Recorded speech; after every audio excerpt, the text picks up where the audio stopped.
अस्सलाम वालेकुम नाजरीन। होला देवी की मूर्ति का आधा धड़ मेरी पतलून की जेब में था। मैंने उसे बाहर निकाल कर हाथ में पकड़ लिया। जंगल में अभी रात ढलना शुरू नहीं हुई थी। मेरे हिसाब से भी रात का वक्त हो गया। मैं जिस रास्ते से आया था उसी रास्ते पर वापस रवाना हो गया। खुली हवा में आकर मुझे नई ताजगी का एहसास हुआ था। मैं करोंदे बन की चट्टानों और ऊंची ऊंची जगह में से गुजर कर जनूबी टीले तक आ गया। फिर टीले की चढ़ाई चढ़कर दूसरी तरफ उतर गया। यह जगह मेरी देखी भाली थी।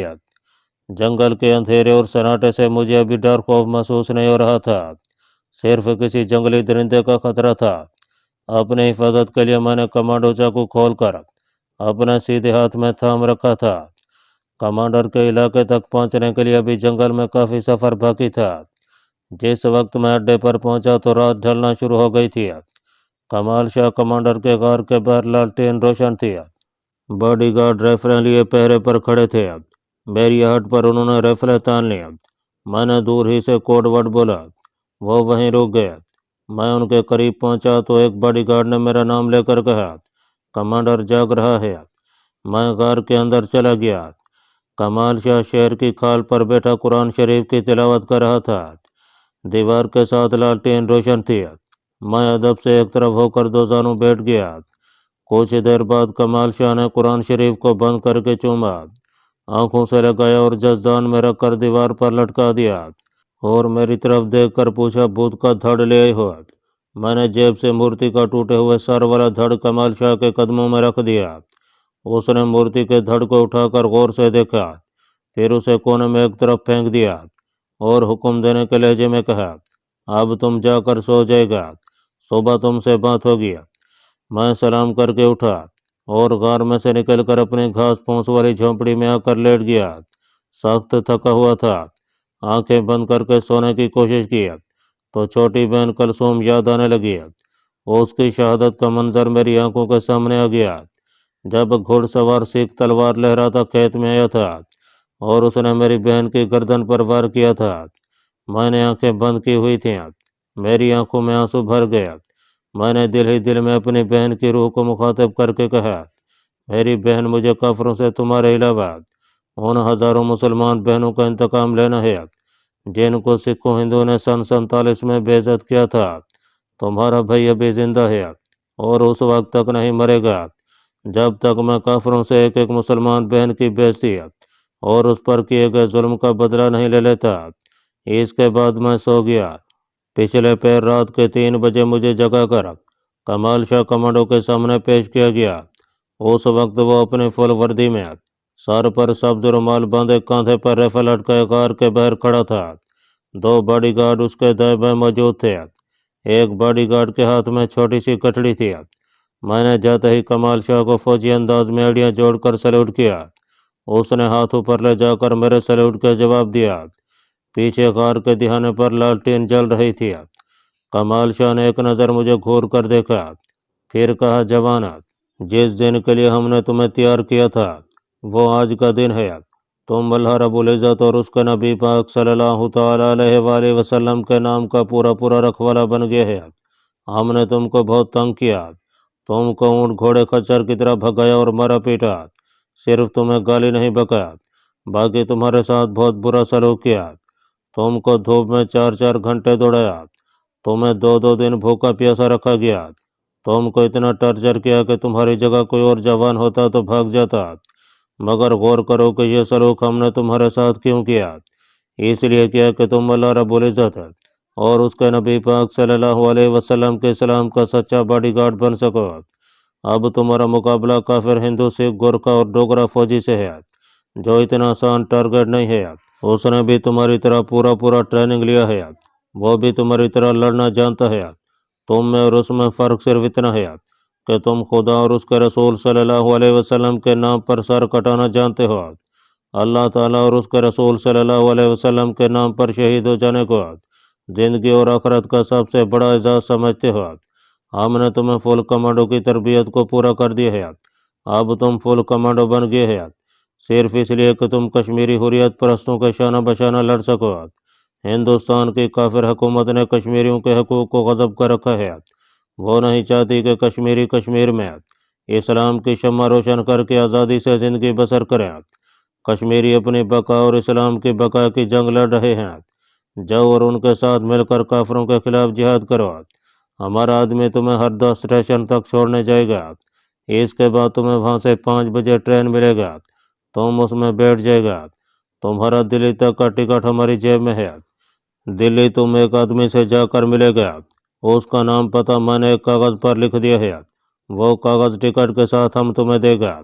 उस आदमी का नाम पता तुम अच्छी तरह याद करके कागज़ को फाड़ कर फेंक देगा। आगे तुम्हें क्या करना है ये वो दिल्ली वाला आदमी तुम्हें बताएगा। फिर कमांडर ने अपने उस बॉडीगार्ड की तरफ इशारा किया जिसने छोटी सी गठड़ी उठाई हुई थी। कमांडर ने गठड़ी लेकर मुझे पकड़ी और कहा कि इसमें तुम्हारे कपड़े हैं, तुम झोंपड़ी में जाकर ये कपड़े पहन लेगा, इसके बाद हम तुम्हारे पास आएगा गो। मैंने गठड़ी लेकर सैल्यूट किया और सीधा झोंपड़ी में घुस गया। मैंने गठड़ी खोली तो उसमें एक बादामी रंग का खद्दर का कुर्ता और उसी रंग का तंग मोरी वाला पजामा था। शुमाली हिंदुस्तान के हिंदू लोग गर्मियों में आमतौर पर यह लिबास पहनते हैं। साथ पौना की चप्पल थी। जब मैंने ये कपड़े पहन लिए तो कमांडर झोंपड़ी में दाखिल हुआ। झोंपड़ी में लालटेन रोशन थी। कमांडर ने मुझे हरदा से दिल्ली तक का 3rd क्लास का टिकट और एक तय किया हुआ कागज़ दिया। ये तुम्हारा रेलगाड़ी का टिकट है। इस कागज़ पर उस आदमी का नाम पता और हुलिया लिखा हुआ है जिसको दिल्ली में जाकर रिपोर्ट करोगे। इसको अभी से याद करना शुरू कर दो। जब अच्छी तरह याद हो जाए तो कागज़ को पुर्जे पुर्जे करके जंगल में फेंक देना। फिर उसने अपनी दूसरी जेब से कमांडो चाकू निकाला और बोला, ये चाकू हम तुम्हें नहीं देगा। रास्ते में अगर तुम पकड़े गए तो ये चाकू तुम्हें पाकिस्तानी कमांडो साबित करने के लिए काफ़ी होगा। तुम्हारा पासपोर्ट हमने तुम्हारे कुर्ते की जेब में रख दिया है, इसकी अब कोई ज़रूरत नहीं रही है, लेकिन अगर तुम चाहो तो अपने पास रख सकते हो। मैंने कुर्ते की चोर जेब में हाथ डाला तो वहाँ मेरा पाकिस्तानी पासपोर्ट मौजूद था। मैंने वो कमांडर को देते हुए कहा, मुझे अब इसकी ज़रूरत नहीं है, लेकिन मैं इसे ज़ाय करने की जुर्रत नहीं कर सकता। ये मेरे प्यारे वतन पाकिस्तान का पासपोर्ट है। कमांडर ने कहा, यह पासपोर्ट मेरे लिए भी एक मुकद्दस अमानत है। यह तुम्हारी अमानत मेरे पास महफूज रहेगी। फिर कमांडर ने पासपोर्ट मुझसे लेकर अपनी जेब में रख लिया। फिर उसने मुझे इंडियन करेंसी में 5-5 रुपए के 20 नोट देकर कहा, दिल्ली तक तुम्हारे लिए यह रकम काफ़ी होगी। आगे वो आदमी तुम्हारा जिम्मेदार होगा जिसको तुम जाकर रिपोर्ट करोगे। आप अपनी मंजिल की तरफ रवाना हो जाओ, वक्त बहुत कम रह गया है। मैं कमांडर के साथ झोंपड़ी से बहरा गया। बाहर एक बॉडीगार्ड घोड़े पर बैठा था, खाली घोड़ा पास ही खड़ा था। कमांडर ने मेरे कंधे पर हाथ रखकर कहा, जवान तुम्हें ज़्यादा हिदायतें देने की ज़रूरत नहीं है। तुमने हिंदू वाला लिबास पहना है, अपना कोई भी हिंदू वाला नाम रख लेना। तुम हिंदू बनकर दिल्ली तक जाएगा। कोई पूछे कहाँ से आ रहे हो तो कह देना कि तुम बम्बई में अपने बड़े भाई से मिलने गए थे जो दवर में कपड़े की दुकान करता है। अपने आप को पंजाबी हिंदू ज़ाहिर करना, क्योंकि तुम्हारी उर्दू दिल्ली लिखने वालों की उर्दू नहीं है। अब जाओ। उसने मुझे गले लगाया और कहा, अल्लाह ताला तुम्हें शहादत का मर्तबा अता करे। मैं कुछ जज्बाती हो गया। मैंने कमांडर का हाथ थाम लिया और कहा, मेरे पास आपका शुक्रिया अदा करने के वास्ते अल्फाज नहीं है कमांडर। उसने करख्त लहजे में कहा, बको मत गो। एकदम पलट कर अपना गार की तरफ चल दिया। मैं खाली घोड़े पर बैठ गया। बॉडीगार्ड अपने घोड़े को लेकर आगे आ गया और मेरा घोड़ा उसके पीछे पीछे चलने लगा। कमाल शाह का बॉडीगार्ड मुझे कैसे रास्ते से ले गया जो जंगल के बहर बहर से गुजरता था और जहाँ दरख्त कम और घास ज़्यादा थी, यहाँ हम घोड़ों को दौड़ाते चले गए। इस तरह से रास्ता जल्दी तय हो गया, मगर हमें रास्ते में सुबह हो गई थी और आसमान पर सफ़ेदा शहर फैलने लगा था। जिस वक्त हम हरदा के छोटे से शहर में पहुंचे तो बॉडीगार्ड ने अपनी घड़ी देखकर कहा, गाड़ी आने में अभी 25 मिनट बाकी हैं। हम ठीक वक्त पर आ गए हैं। शहर में अभी चहल पहल शुरू नहीं हुई थी। अक्सर दुकानें बंद थीं। किसी मंदिर में घंटियां बजने की आवाज़ आ रही थी। बॉडीगार्ड मुझे खाली सड़क पर गुजार कर रेलवे स्टेशन हरदा की पिछली तरफ ले आया। उसने कहा कि सामने स्टेशन है। मैं घोड़े से उतर पड़ा। बॉडीगार्ड ने घोड़े की बाग थामी और मुझसे कोई बात कहे बगैर दोनों घोड़े दौड़ाता वापस चला गया। मैं दूसरी तरफ से होकर स्टेशन की छोटी सी डेवड़ी वाले गेट पर आ गया। यहाँ दो तीन यक्के खड़े थे, जिनमें से सवारियां उतर रही थीं और अपना सामान कुलियों के सरों पर रखवा रही थीं। टिकट मेरे पास था। गेट पर एक टिकट चेकर पुरानी सी वर्दी पहने मौजूद था। उसने मेरा टिकट लेकर अपने हाथ में पकड़े हुए छोटे से औजार से एक तरफ सुराख किया और टिकट मुझे वापस दे दिया। मैं प्लेटफार्म पर आकर एक बेंच पर बैठ गया। मैंने टिकट जेब में रखने के लिए हाथ डाला तो मुझे महसूस हुआ कि कमाल शाह ने मुझे दिल्ली में जिस आदमी को रिपोर्ट करने के लिए उसका नाम, पता और हुलिया लिख कर दिया था, वो कागज़ मेरी जेब में ही पड़ा है। रास्ते में मैंने उसे निकाल कर याद नहीं किया था। मैं जल्दी से उठा और प्लेटफार्म पर टहलता टहलता अपने अपने सामान के पास बैठे हुए मुसाफिरों के करीब से गुजरता दूर निकल गया। मैं टहलता टहलता प्लेटफार्म के आखिरी सिरे तक पहुंच गया, जहां स्टेशन के नाम का उर्दू, अंग्रेजी और हिंदी जबानों में तख्ता लगा था।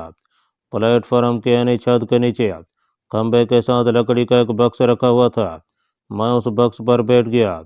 इधर उधर देखकर बज़ाहिर बड़ी बेनियाजी से जेब में से कागज निकाल कर खोला।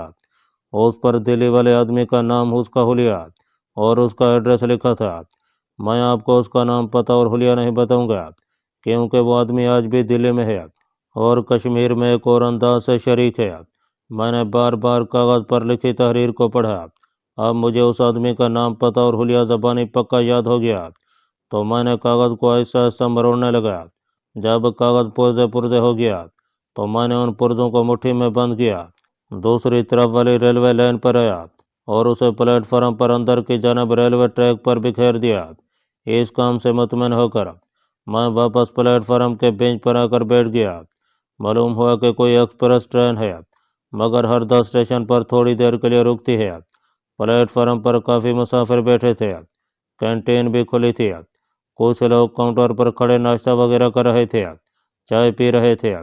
मैंने नाश्ता नहीं किया था, मगर अब भूख और प्यास मेरे लिए इतनी अहम चीज़ें नहीं रही थीं। कमांडो की ट्रेनिंग ने मुझे लोहे का आदमी बना दिया था। ये मेरी मर्जी थी कि जब मैं चाहे नाश्ता करूं, ना भी करूं तो कोई फ़र्क नहीं पड़ता। इतने में दूर से रेल की सीटी की आवाज़ सुनाई दी। भारत में चूंकि कोयला पाया जाता है, इसलिए वहाँ भाप वाले इंजन की गाड़ियाँ आम चलती हैं। डीजल और बिजली की रेलों का भी इतना रिवाज नहीं हुआ था। फिर ट्रेन आकर प्लेटफार्म पर रुक गई। दो मरियल जिस्म के काले से रेलवे पुलिस के सिपाही प्लेटफार्म पर डंडे हाथों में लिए नजर आए, लेकिन वो कैंटीन के काउंटर पर खड़े मज़े मज़े से चाय पी रहे थे। मैं भी दूसरे मुसाफिरों के साथ थर्ड क्लास के एक डब्बे में घुस गया। ट्रेन स्टेशन पर बमुश्किल 5 मिनट रुकी और छक छक करती आगे रवाना हो गई। मुझे मालूम था कि दिल्ली तक का सफ़र काफ़ी लंबा है। मैंने डब्बे के कोने में ट्रेन के पास अपने लिए जगह बना लिया। खिड़की मेरी सीट के साथ ही थी। ट्रेन एक्सप्रेस थी, इसलिए छोटे स्टेशन छोड़ती चली जा रही थी। 1.5 घंटे बाद होशंगाबाद का स्टेशन आ गया। ट्रेन यहाँ से चली तो उसकी रफ्तार काफ़ी तेज़ हो गई। आगे भोपाल का नीम पहाड़ी जंगलाती इलाका शुरू हो गया। मुझे नींद आने लगी थी। मैंने गहरी निगाह से डब्बे में बैठे मुसाफिरों का जायजा लिया। मुझे कोई भी मशकूक चेहरा नजर न आया। मैंने खिड़की के साथ सर लगाकर आंख बंद कर लिया। नींद ने हल्के हल्के हिलकोरे देते हुए मुझे अपनी बाहों में ले लिया। जब मेरी आंख खुली तो गाड़ी ललितपुर के प्लेटफार्म में दाखिल हो रही थी। मैं काफ़ी देर सोया रहा था। ललितपुर से ट्रेन चली तो झांसी के स्टेशन पर जा रुकी। उस वक्त दोपहर हो चुकी थी। झांसी का भी बड़ा जंक्शन था, यहाँ ट्रेन को काफ़ी देर रुकना था। मैं प्लेटफार्म पर आया। एक कैंटीन पर जाकर मैंने दाल चावल खाया, चाय पी, वहीं से सिगरेट का पैकेट और माचिस खरीदिया। सिगरेट सुलग गया और कैंटीन की ओट में एक बेंच के कोने पर बैठकर सिगरेट पीने लगा। सिगरेट पीने का सवाल ही पैदा नहीं होता था, लेकिन मैं चाहता था कि देखने वालों को मैं भी आम हिंदू नौजवान जैसा नॉर्मल नौजवान लगूं। सिगरेट भारत के नौजवान आम पीते थे। ट्रेन के एक डब्बे में रेलवे के मुलाजिम बड़े बड़े टोकरे और लकड़ी के बक्से रख रहे थे। इंजन गाड़ी से अलग हो चुका था। मेरी अकाबी निगाहें बराबर प्लेटफार्म पर फिरने वालों का जायजा ले रही थीं। रेलवे पुलिस के 2-3 सिपाही इधर उधर फिर रहे थे, मगर मेरी तरफ किसी की तवज्जो नहीं थी। आखिर इंजन आकर ट्रेन के साथ लग गया। 5 मिनट बाद इंजन ने वसल दिया। गार्ड ने सीटी बजाई। मैं दौड़कर अपने डब्बे में आ गया। झांसी से रवाना होकर गाड़ी एक बार फिर जंगलों में सफ़र करने लगी। रास्ते में नदी नाले दरिया आया दतिया का शहर आया। वहाँ भी गाड़ी कुछ देर के लिए रुकी। इसके बाद वेलोर नाम का बड़ा शहर आया। जब गाड़ी ग्वालियर पहुंची तो रात हो चुकी थी। यहाँ मैंने प्लेटफार्म पर उतरकर वही अपनी पसंदीदा डिश बंद मक्खन खा लिया। मुझे रात को खाने की जरूरत नहीं थी। चाय पी और डब्बे में अपनी सीट पर आकर बैठ गया। जिस तरह के लंबे सफ़र में हुआ करता है। मेरी साथ वाली सीट पर एक उधेड़ उम्र का हिंदू बैठा था। उससे कभी कभी थोड़ी बातचीत हो जाती थी। वो भी दिल्ली जा रहा था। वहाँ कपड़े का छोटा मोटा बिजनेस करता था। मैंने उसे अपना एक हिंदवाना नाम बता दिया और कहा कि बम्बई अपने बड़े भाई से मिलने गया था, वापस अमृतसर अपने शहर जा रहा हूँ। इसकी वजह यह थी कि जैसा कि कमाल शाह ने मुझे कहा था कि मेरा उर्दू का लहजा पंजाबी में था, इसलिए मेरे लिए बेहतर था कि मैं खुद को अमृतसर का हिंदू ज़ाहिर करूँ। सारी रात गाड़ी चलती रही। आधी रात को कहीं आगरा शहर आया और गुजर गया। मैं सीट पर ही कुछ सोया कुछ जागता बैठा रहा। फिर मैं भी दूसरे मुसाफिरों की तरह वहीं बैठा सो गया। अब मुझ में वो बात नहीं रही थी कि सफ़र की थकान महसूस हो और नींद न होने से सर दर्द करने लगे। कमाल शाह की ट्रेनिंग ने मेरे असाब लोहे के बना दिए थे। मेरे लिए 10 मिनट की नींद भी बहुत थी। दिन निकल आया था जब ट्रेन मित्रा स्टेशन पर रुकी। यहाँ कुछ साधु किस्म के लोग हाथों में तरशोल और करमडल पहने डब्बे में आ गया। ज़ईफ़ उल एतक़ाद हिंदू मुसाफिरों ने उनकी बढ़िया भगत की, अपनी सीटें दे दी और उनकी तवाज़ो पूड़ियों कचौरियों से करने लगे। मैं खामोशी से अपने कोने वाली सीट पर बैठा ये तमाशा देखता रहा। यहाँ से गाड़ी चली तो गुड़गांव भी आकर गुजर गया। दोपहर का 1 बज रहा था कि दिल्ली शहर के मज़ाफ़ात शुरू हो गया। 6 माह पहले जब मैं दिल्ली से ट्रेन में बैठकर कमाल शाह मुजाहिद कमांडो से मिलने चला था तो मैं नौजवान था। मैं सहमा हुआ था। कदम कदम पर मुझे यही डर लग रहा था कि भारतीय पुलिस मेरा पीछा कर रही है और मुझे किसी वक्त किसी भी जगह पकड़कर अजियतनाक टॉर्चर के जहन्नम में धकेल सकती है। मेरे अंदर एक खौफ बैठ गया था। ये उस मर्द मोमन कमाल शाह का कमाल था कि उसने मेरे दिल से मेरी रगों में गर्दिश करने वाले खून से काफिर का खौफ निकाल कर खुदा का खौफ दाखिल कर दिया था। अब मैं मोहतात पहले से ज़्यादा था मगर खौफ ज़्यादा बिल्कुल नहीं था। मेरी आंखें पहले से ज़्यादा महारत और गहराई के साथ डब्बे में बैठे हुए मुसाफिरों का जायजा ले रही थीं। दिल्ली स्टेशन के प्लेटफार्म पर गाड़ी रुकी तो मैं बड़े आराम से डब्बे से निकला। कुर्ते की जेब से टिकट निकालकर हाथ में पकड़ा। एक तरफ खड़े होकर सिगरेट सुलगाया और दूसरे मुसाफिरों के साथ साथ चलता गेट पर आ गया। टिकट चेकर टिकट लेकर हाथ पर जमा करता जा रहा था। उसने मुझसे भी टिकट ले लिया। उसके पास एक कांस्टेबल स्टूल पर बैठा मुसाफिरों को एक नज़र देख लेता था। स्टेशन के आते से बाहर आकर मैंने एक मोटर रिक्शा लिया और उसे एक जगह का नाम बताकर कहा कि मुझे वहां पहुंचा दो। दिल्ली में जिस शख्स से मिलने के लिए मुझे कहा गया था मैं उसका नाम और जगह पोशीदा रखूंगा। उसका एक फर्जी नाम गुल खान रख लेते हैं। मोटर रिक्शा दिल्ली की भारी ट्रैफिक सड़कों से गुजरता शहर से बाहर छोटी छोटी नई बस्तियों में आ गया। ये मॉडर्न और नई बस्तियाँ थीं।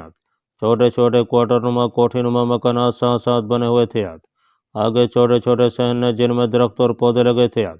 रिक्शा उस आबादी से भी निकल गया। जब एक जानिब एक गैराबाद जगह पर पुरानी बरादरी का खंडर मैंने देखा तो मैंने रिक्शा रुकवाया, उसे किराया अदा किया और खंडर की तरफ चलने लगा। धूप निकली हुई थी, हब्स काफ़ी था, लेकिन मैंने कुर्ता पजामा पहन रखा था जिसकी वजह से मुझे ज़्यादा गर्मी नहीं लग रही थी। वैसे भी मेरा जिस्म मौसमों के शदीद असरात से बेनियाज हो चुका था। कमांडर कमाल शाह ने मुझे ज़बानी बताया था कि खंडर के पीछे एक सूखा हुआ बरसाती नाला आएगा। उस नाले की दूसरी जानब तुम्हें कुछ पुराने क्वार्टर नजर आएंगे। उन क्वार्टरों में एक छोटी सी मस्जिद भी है। उस मस्जिद में जाकर किसी भी नमाजी से उस खास आदमी का नाम पूछ लेना जिसको तुमने जाकर रिपोर्ट करनी है।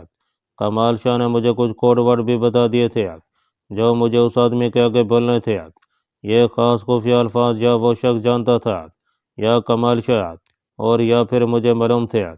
मैं नाले के बसीदा से पुल पर से होता हुआ क्वार्टरों की छोटी सी बस्ती में आ गया। एक छोटी सी क्वार्टरनुमा मस्जिद भी थी। मस्जिद में एक मौलवी साहब वुजू करने वाली टूरनी के आगे बैठे मिसवाक कर रहे थे। मैं जूते उतार कर मस्जिद के सहन में एक तरफ होकर बैठ गया और मौलवी साहब के फारिग होने का इंतज़ार करने लगा, क्योंकि आदमी के बारे में मौलवी साहब मुझे ज़रूर बता सकते थे। मौलवी साहब ने 2 बार कुली किया और फिर साफे से मुंह और दाढ़ी पोंछते हुए उठकर बाहर जाने लगे तो मुझे देखकर रुक गया। इतनी देर में मैं भी उठ खड़ा हुआ था। उन्होंने खालिद दिली वालों की नफीस और बामुहावरा उर्दू में मुझसे पूछा कि मियाँ अजनबी लगते हो, कहाँ से आए हो? मैंने अपनी पंजाबी उर्दू में कहा, मुझे एक आदमी की तलाश है, मलेर कोटला से आया हूँ। मलेर कोटला भारतीय पंजाब का एक रियासती शहर है जहाँ सन 47 के फसादात में मुसलमान महफूज रहे थे और उन्हें सिखों ने कुछ नहीं कहा था बल्कि उनकी हिफाजत की थी। इसके पीछे सिखों की मजबूत तरीक का एक वाक़या है जिसे यहाँ बयान करना मैं ज़रूरी नहीं समझता। इतना बता देना काफ़ी है कि मलेर कोटला में पंजाबी मुसलमान अब भी आबाद थे। मौलवी साहब ने पूछा, यहाँ किससे मिलना है मियाँ? मैंने वो नाम बताया जो मुझे कमाल शाह ने बताया था। मौलवी साहब बोले, मियाँ वो तो मन मौजी आदमी है, कभी नमाज पढ़ने मस्जिद में आ जाता है, कभी नहीं आता। मैंने उस शख्स का जो फर्जी नाम गुल खान रखा है, अब मैं उसे इसी नाम से पुकारूंगा। गुल खान के बारे में मौलवी साहब ने मजीद बताया कि सामने वाली कतार के आखिरी क्वार्टर में रहता है, जाकर पता कर लो, हो सकता है वो इस वक्त घर पर हो।